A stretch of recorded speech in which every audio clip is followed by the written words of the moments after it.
Okay.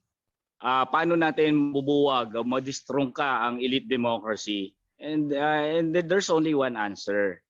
And that is for the workers and the masses, those that are in the lower stratum of our social hierarchy, to gain strength, okay? Fight for real democracy, and that's the democracy of the workers and the masses, not elite democracy, and protect livelihoods, okay, against these business owners, this capitalist class, this landlord class, and dyan lang magkakaroon ng pagbabago. Yung tanong ko kanina, mag-eksperimento na naman dahil nagre-react ang lahat sa failure ng promise ng EDSA, mag-eksperimento na naman sa Marcos Restoration, and I'm pretty sure, ito'y taga mo sa bato, mafrustrate na naman ang karamihan at magkakaroon na naman ng dissatisfaction. And you know what I really hope is for us, yung our brand of politics, the progressive type of politics, to be widespread and to become mainstream, at yun ang tunay na alternatibo, at yun ang mamamayagpag post this Marcos Restoration. Kaya palakas lang tayo, history is on our side. Tingin ko, mas madali, lalo na't may karanasan ang mga mamayan. At siguro siguro sa isang mas maunlad na forma ng pakikipaglaban.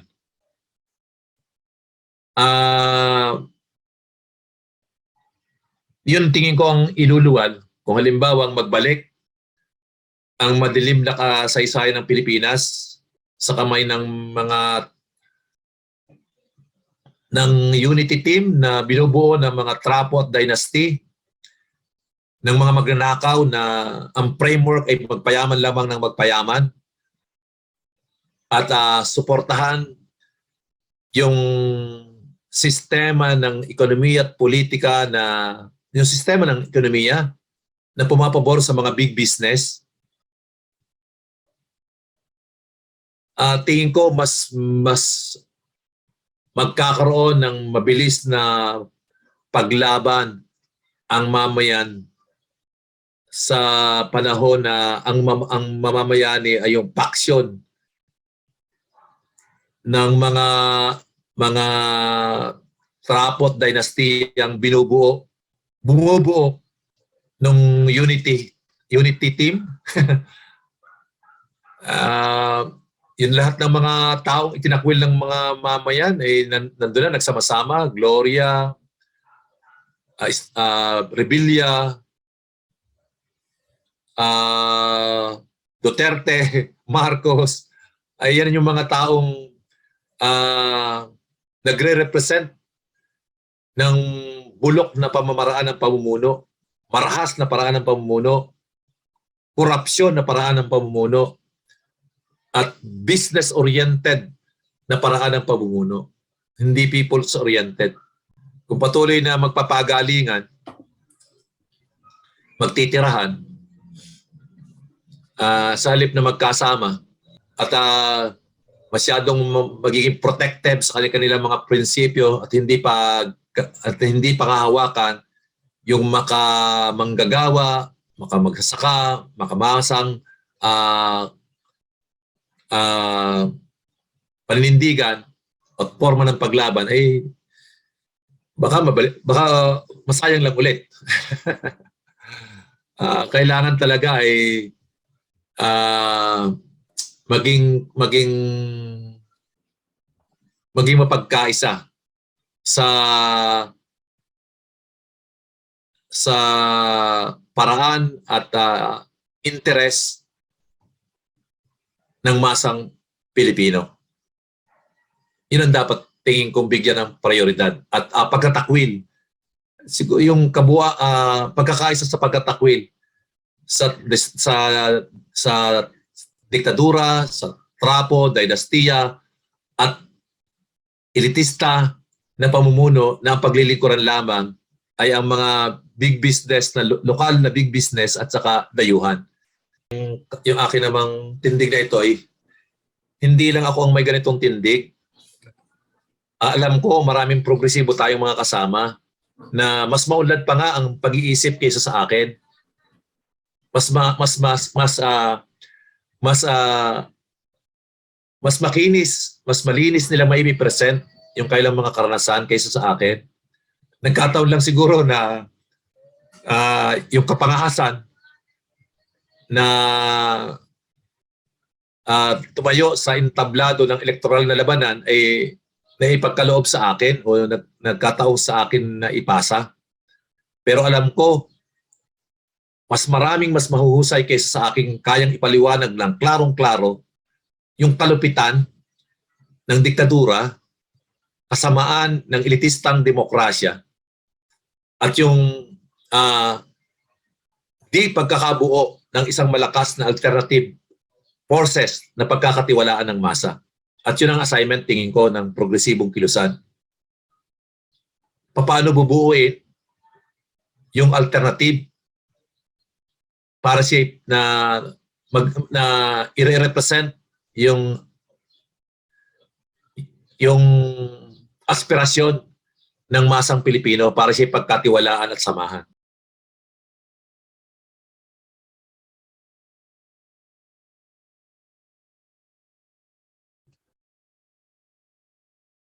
Well, my own view is that, as I said, there were these two sides to EDSA. One, it was a liberation from a dictatorship, and the other side was very close identification of the United States with a new government, and its identification, especially with the elite, the opposition elite, led by Cory Aquino.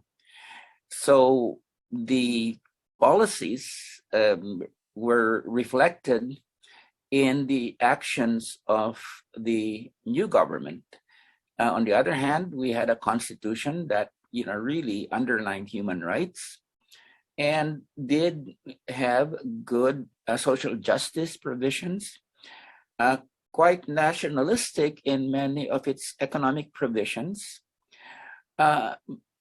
So it was sort of very, very kind of ideal pro-people constitution. But on the other hand, the actual policies that came into being, like the policy of fully repaying the Marcos debt of $26 billion, the incomplete and very contradictory agrarian reform program, and the neoliberal policies of structural adjustment that were promoted, that were very pro foreign investment and pro elite, and the fact that you had a democratic system that was only half democratic in the sense that it allowed for competition among the elites, but really did not encourage mass participation in a very effective way. So these contradictions between the hopes of the people during EDSA and the reality of continued rule by the elite and the economic policies of neoliberalism that led to greater and greater poverty and greater inequality, and the policies that were later pushed by the World Trade Organization under Ramos administration, which completely opened up the Philippine agriculture, as well as the tariff policy that was followed by the administration, which led to very, very low tariffs on US and other imported goods.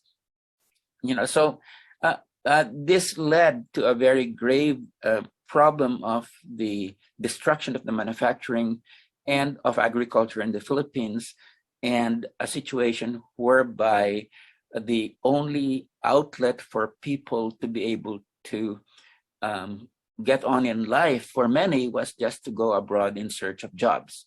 So the lessons of EDSA really is that if there is a gap between the ideals, which was embodied in the Constitution, and the reality of continued elite rule in the Philippines, continued inequality, continued poverty, continued foreign domination, that would lead to great disillusionment. And this is, in fact, I think what happened.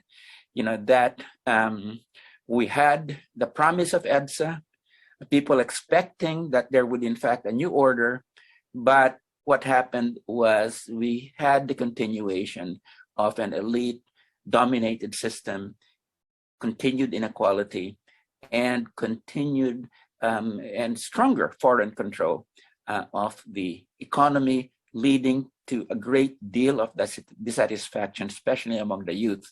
So this is a recipe for political disaster. And in fact, we're beginning to see that now, that the 50% of the population of the electorate, or close to 50%, were either very small children still during EDSA, or they were born afterwards. So the only experience that they've had is the disappointments of the last 35 years. And they never really experienced the tragedies, the nightmare years of the Marcos years, which have now been, through the internet and through the propaganda of the Marcoses, converted into some kind of golden age. So this contradiction between promise and reality can create a situation whereby people look back to the Marcos period, not knowing what happened, but thinking it was a golden age. And you have a situation right now, where there are a lot, especially of young people, that are going for Marcos. And in many ways, it's very, very easy to explain that sociologically. But on the other hand, it is a tragedy, because what it meant is that the promise of EDSA, of bringing about real equality, bringing about a new Philippines, bringing about an economy that's really for Filipinos instead of an economy that's for foreigners, bringing about a truly participatory democratic system, that was short-circuited.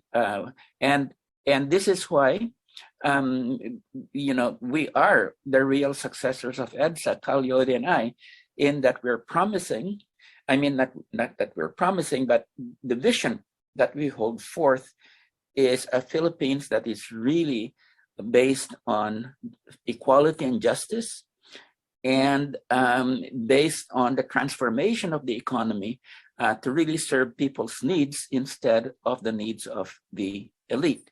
And that is, what we're offering, a vision of the future, rather than a vision that either is of the status quo or a vision that goes back to the past, like the Marcoses are offering, to the nightmarish past. So that's the main lesson of EDSA for me, is that you cannot have a gap between promise and reality, because it will really create problems, and it will really create tremendous disillusionment. And if that disillusionment persists over 35 years, then it could result in a backlash against what EDSA really should have been for people.